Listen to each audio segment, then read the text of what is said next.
अहिले वर्ल्डमा सबैभन्दा भाइरल भएको टपिक हो च्याटजिपिटी। आखिर किन यति धेरै चर्चा पाइरहेको छ त च्याटजिपिटीले? पहिला त हामी कुरा गरौँ च्याटजिपिटी भनेको के हो। च्याटजिपिटी नोभेम्बर 30मा सार्वजनिक भएको एआईमा आधारित एउटा टेक्स्ट जेनेरेसन टुल हो, जसलाई सन् 2015मा स्थापित भएको संस्था ओपन एआईले विकास गरेको हो। च्याटजिपिटीको विशेषता भनेको हामीलाई कुनै पनि विज्ञ व्यक्तिसँग कुराकानी गरे जसरी हाम्रो जिज्ञासाहरूको बेस्ट वेमा एन्सर दिनु हो, र यसले हामीलाई साधारणदेखि साह्रै कठिन खालको उत्तरको जवाफ पनि छोटो समयमा उपलब्ध गराउने गर्छ। च्याटजिपिटीमा तपाईँले विभिन्न कामहरू गर्न सक्नुहुन्छ, जस्तै डेली कुनै पनि कुराहरू सर्च गर्नु खोज्नुहुन्छ, अथवा कुनै आर्टिकलहरू लेख्नु खोज्नु हुँदैछ वा इमेल फर्मेटहरू लेख्नु जान्नुभएको छैन भने ती सम्पूर्ण कामहरू तपाईँले च्याटजिपिटीबाटै मजासँगले गर्न सक्नुहुन्छ। अब हामी यसलाई कसरी प्रयोग गर्न सकिन्छ त्योतिर जाउँ। फर्स्टमा त तपाईँहरू गुगल क्रोममा जानुपर्ने हुन्छ। गुगल क्रोममा आइसकेपछि च्याटजिपिटी टाइप गरेर सर्च गर्नुहोला। साथीहरू सर्च गरेर आइसक्नु भइसकेपछि यहाँ ओपन एआई भनेर देख्न सक्नुहुन्छ, डाइरेक्टली यहाँ क्लिक गर्नुहोला। अब तपाईँहरूले यस्तो खालको इन्टरफेस देख्न सक्नुहुन्छ। यहाँ तल जानुभयो भने ट्राई च्याटजिपिटी भनेर देख्न सक्नुहुन्छ, यहाँ क्लिक गर्नुहोला। त्यति गर्नु भइसकेपछि यहाँ दुईवटा अप्सन देख्न सक्नुहुन्छ। हामीले च्याटजिपिटीको लागि एउटा आइडी क्रिएट गर्नुपर्ने हुन्छ, त्यसको लागि साइनअपमा डाइरेक्टली क्लिक गर्नुहोला। यहाँ तपाईँले आफ्नो कमनली युज गर्नुहुने इमेल राख्नुहोला, र यहाँ तपाईँले आफ्नो इमेल हालिसक्नु भइसकेपछि कन्टिन्यू गर्नुहोला। त्यति गर्नु भइसकेपछि यहाँ तपाईँले आफ्नो पासवर्ड राखेर कन्टिन्यूमा टच गर्नुपर्ने हुन्छ। यहाँनिर तपाईँको फर्स्ट नेम र लास्ट नेम हाल्नुहोला र कन्टिन्यू गर्नुहोला। अब तपाईँले यहाँ आफ्नो मोबाइल नम्बर भेरिफाई गर्नुपर्ने हुन्छ, त्यसको लागि तपाईँले आफ्नो मोबाइल नम्बर हालेर सेन्ड कोडमा प्रेस गर्नुहोला। त्यति गर्ने बित्तिकै हजुरको मोबाइलमा कोड आउँछ, त्यही कोड यहाँ हालेर भेरिफाई गर्नुपर्ने हुन्छ।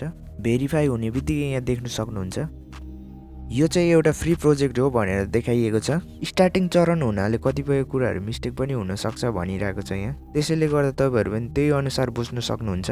त्यति गर्नु भइसकेपछि नेक्स्ट गर्नुहोला। नेक्स्टमा रहेको छ च्याटजिपिटी हाउ वी कलेक्ट डाटा सेक्युरिटीको कुरा रहन्छ, यो हेरेर नेक्स्ट गर्नुहोला। हामी फाइनल स्टेपमा पुगिसकेका छौँ, सिधै डन गरिदिनु होला। डन गरिदिनु भइसकेपछि यहाँ यस्तो खालको इन्टरफेस देख्न सक्नुहुनेछ। यहाँ तपाईँले लेफ्टमा न्यू च्याटको अप्सन देख्न सक्नुहुन्छ, यतापट्टि अरू अप्सनहरू पनि रहेको छ। त्यसै गरी हामीले यहाँबाट लगआउट पनि गर्न सक्छौँ। फ्रन्ट स्क्रिनमा च्याटजिपिटी भनेर देख्न सक्नुहुन्छ। यहाँनिर इक्जाम्पल क्यापेबिलिटिज र यसको लिमिटेसन पनि देख्न सक्नुहुन्छ।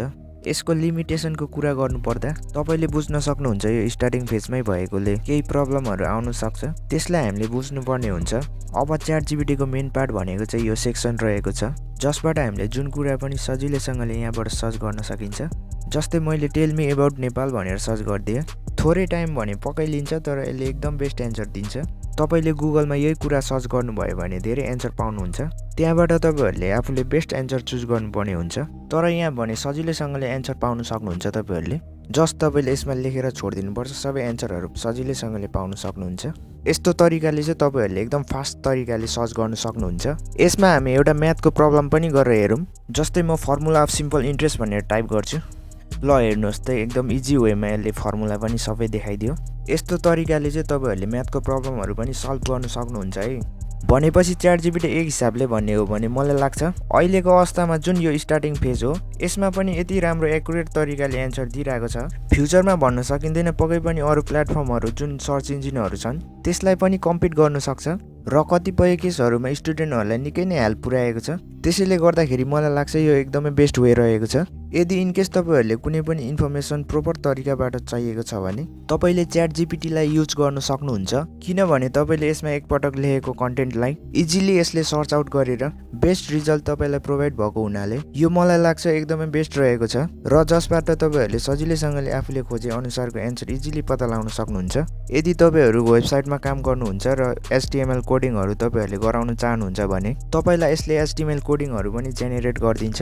जस्तै हेर्नु सक्नुहुन्छ, मैले बेसिक HTML कोड्स भनेर सर्च गरिदिएँ, यसले HTML को सम्पूर्ण डिटेलहरू प्रोभाइड गरिदिन्छ।